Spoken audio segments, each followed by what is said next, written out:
concentrate on Thacker and the Venom movies. Really the only successful spin-off Spider-Man movies. I don't think they need to exist, but they do.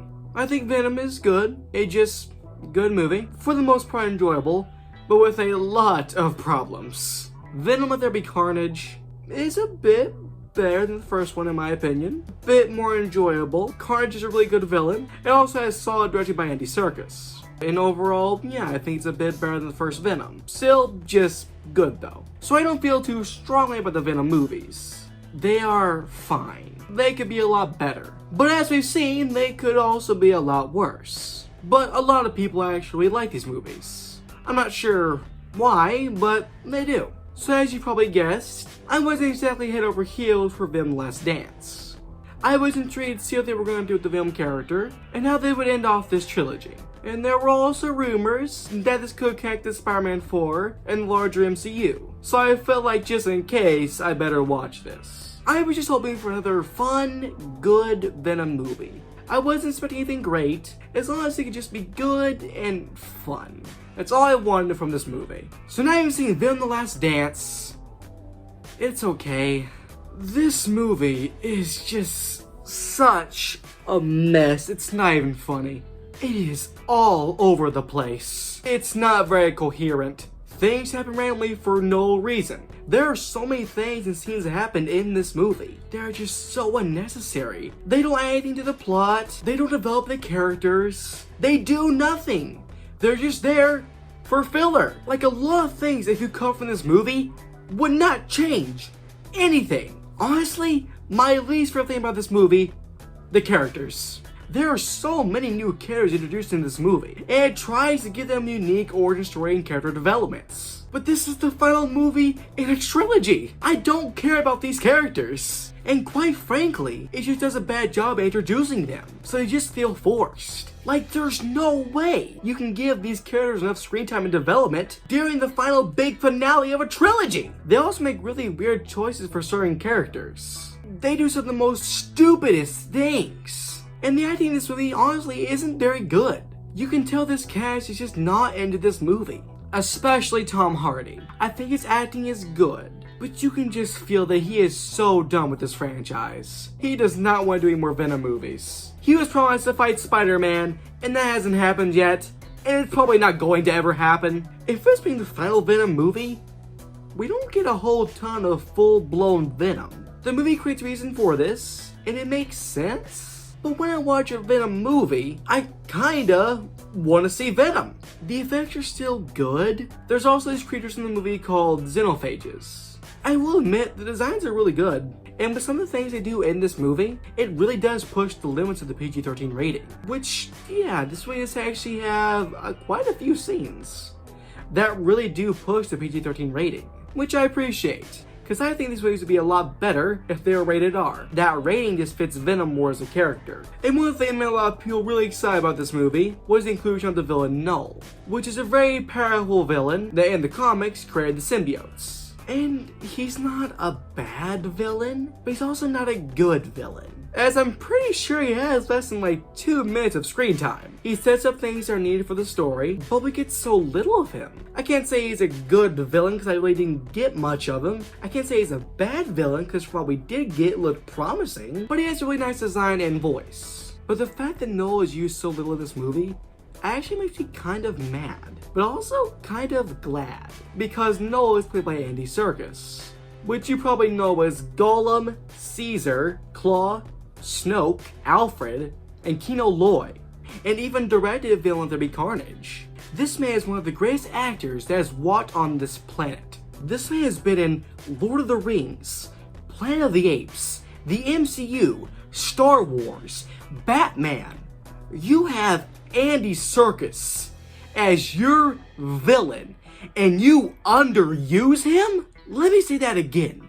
You have Gollum, Caesar, as your villain, and you underuse him. This movie does some pretty dumb stuff, but that takes the taco. But I'm also kind of glad that he was underused, so that way he doesn't have to waste his talent on Venom The Last Dance. And this movie does try to have some emotional scenes. None of them work for me, at least. But but maybe if you're one of the people that actually enjoy the Venom movies, then maybe it will do something for you. The action's decent. Nothing made me go, oh wow, that's actually really good. But generally fine, mindless action. And this is definitely the least funny of the Venom movies. Not that I thought the other two were exactly that funny, but from time to time they would give me a laugh.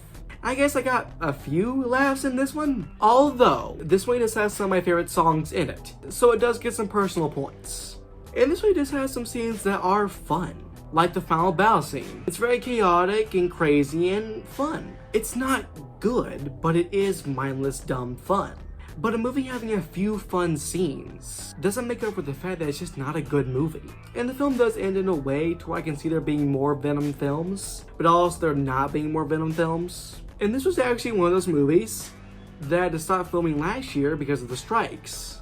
And I guarantee you, for some reason, there were changes made to this movie, because I do not believe this was supposed to be the original movie.